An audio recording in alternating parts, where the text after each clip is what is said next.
So first the guy tries to fucking bail and see, oh shit, I've gone to the wrong side. Oh shit, jumps back in, then goes to the other side. I'm here with my friends. But as he jumps out with his friends, here come the other guys, and he, oh shit. And as they start to get a little skirmish, he rolls back in where the guy takes over again, bing, bing, bing. And you don't get in the big schmoz till the end. All I'm saying is, with any gimmick, make it mean something. Don't cheapen it. Don't overdo it. Don't hit a guy 17 fucking times with the same thing and not kill him. You know, a baseball bat. Once again, I'm very sparing. Every once in a while I have a baseball bat. Usually a gut shot, usually just to chase the guy off, or if somebody's a really good worker, every once in a while you go for the head shot but one. Because who's going to get hit in the head twice with a baseball bat? I mean, except for post-mortem. People don't believe. If a motherfucker comes out with a baseball bat and is chasing people around and people are running, screaming for their fucking lives and, oh my God, he's going to kill me, that's excitement. Once you hit the motherfucker once, maybe he takes a big-ass bump over the top or he fucking shot in the boom and off he goes. Ah, that's excitement. Hit him boom over the back of the head, boom, drive it. Now, and also, who takes a baseball bat by the goddamn end and does this shit?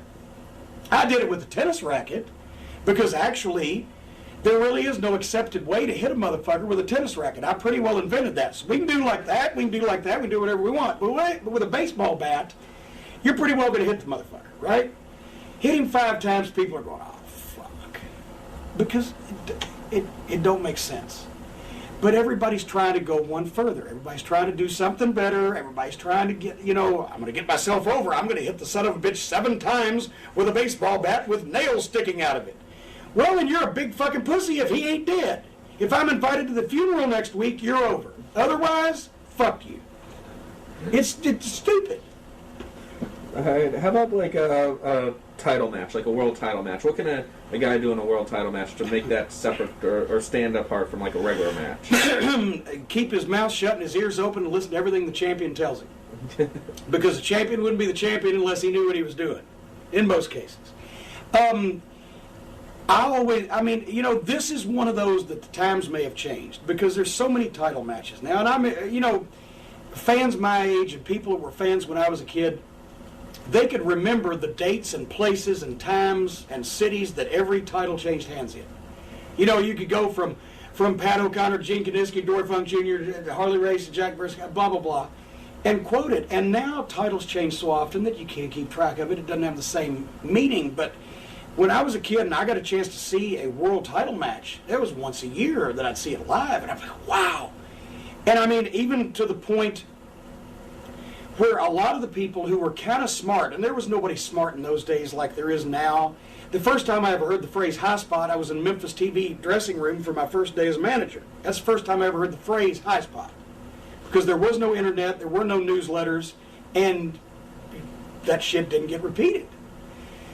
So people would say, well, say what you want to, but those world title now, those things are on the level, because even people who were smart. So you worked it a little more seriously. You obviously the champion was always a guy who could work with anybody, or most time was, and it was presented more as a prestigious deal. You never saw it on television. You always had to go to the arenas. Now it'd be the equivalent of pay-per-view. I hate when there's free world title matches on television because, Matt Morgan, the OVW champion this year, I think he went 4 months without wrestling, but maybe once on television because he's the champion. And we were doing our Six Flags shows. And he would come out and not use these words because we'd been kicked off the air, but basically he'd say, you motherfuckers have to pay to see me Friday night at Six Flags because I'm the champion and I'm too good to wrestle on television.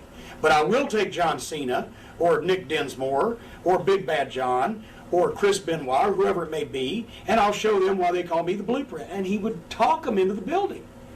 They pay to see the champion. Things are more television-oriented now. People are, getting rights fees for television, so of course you got to change with the times. But still, title matches should always, I think, be protected as a little something a little more special, a little more serious. Only with people. I mean, if I have my champion wrestle, and that's just the OVW champion. He's champion of the Ohio Valley. Jeez, what's next? The Poughkeepsie heavyweight champion, But At the same time, if he wrestles on television, it's either in a title match against a top contender, or it's in a non-title match, because how does Josephus out of the barn here get a title match?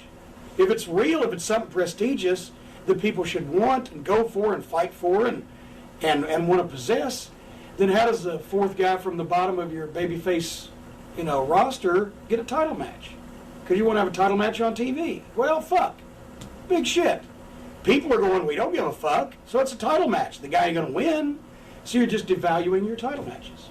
How about within the match? What should guys do within the match to make the title more important? Or should there be like more pinfalls, for instance, or more false finishes, or does that depend on what kind of champion it is? Well, it does, but also, it's not necessarily, there always should be a lot of false finishes, especially toward the end, a guy trying to win. Whether it be the heel on top trying to put the babyface away because he figures he's in trouble and he's got to do it quick, or the babyface gets a second lease on life and he's really putting the pressure on the guy to get the people on the edge of their seat. Is he going to win? Is he going to win? Is he going to win? Especially if you're going to pull the rug out from under him.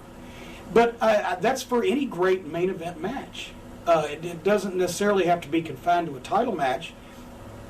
And I just think that, when I would go back and watch Harley Race or Ric Flair, or actually even before that, Jack Briscoe for the Style of the Day, those were the epitome of title matches. And those guys really knew how to do things right. And if you can go back 50 years and say Lou Thesz, the style has changed, but the champion should always have a little bit more aura. Okay. Looking at the pacing of the match, something that I read in the notes, which you get out to the OVW students, is how, for instance, Wyndham and Flair used to bring the crowd up and down like a yo-yo. Could you explain that for the people? Well, you might even want to put in a clip, of one of those Flair Wyndham matches, because there was a point, I can't even remember the exact spot, but there's a point where Wyndham just starts firing back, boom, boom, and Flair's rocking, and boom, and all of a sudden in desperation there's a headlock and I think he shoots him off and a tackle and a drop down, and goes for a clothesline, and Wyndham comes off the other side with a crossbody, and they both go over to the top rope together.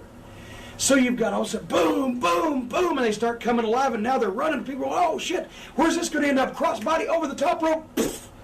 And they go, holy shit, and now both guys are down on the floor. Now they got to start crawling back in together. They're not out there wasting time. They gave the people a chance to go, holy fuck, thought he had him then. Whatever. You hear the people in the arena get as far as they can go, and once they're all the way up here screaming, they do something to bring them down, but not just grab a hold, where people go, pfft. They did a big thing that registered. Pfft. How can they top that? They can't. So now let's rest. Now the people are breathing. Now they're climbing back in. Now they're going to go do something else.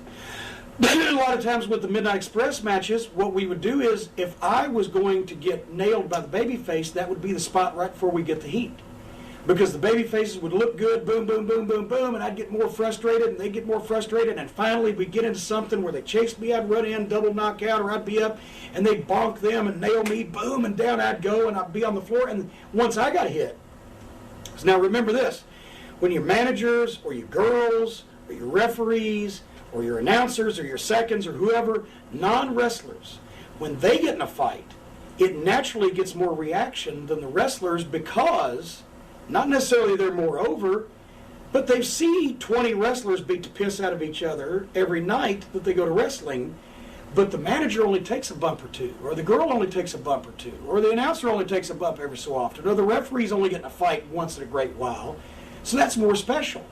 So you can have, you can have that go on if you don't overdo it, and it gets over. So anyway, point being, bam, when a manager gets pickled, yeah, he finally saw that too. That's as high as they can get. So now let's get to heat. So bing, bing, bing, bing, bing. Shit happens. I'm calming the Midnight Express down. Finally they hug. All is forgiven. I turn around and say, hey, shut up you people. The baby faces come over, grab them, double head bonk. They split around. I turn around, boom, nail me off the apron. Down I go on the floor. Ricky turns around, gets a headlock on Bobby. Bobby fires him off the other side, drops down. I'm staggering up there, the racket in my hand. The referee's looking elsewhere. Bam! Crack him in the back with a racket. Whoosh! Now we pulled the rug out from under him, and now people are like, yeah! Oh, fuck! Now we get the heat. Now, once again, You got him going, you got him going, you got him going. You can't put him away. First thing, you can't, if you've really got the people going, you don't want to go in the finish right there because they're already up here. They can only go here. So, boom, you got him going. Now you get ready to go.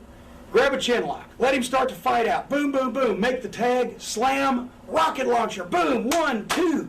Shit, he kicked out or he raised his shoulder. Oh my God, that's our finish. How'd he do that? People are like, oh shit.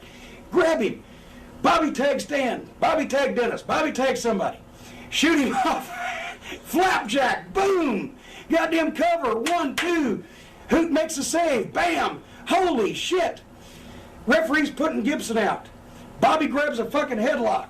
Ricky fires him off. Ricky drops down. The other Midnight guy's coming in. Bam. Bobby or Dennis. Bobby or Stan. Boom. They have a double knockout. Ricky goes to the neutral corner. Now the people are going,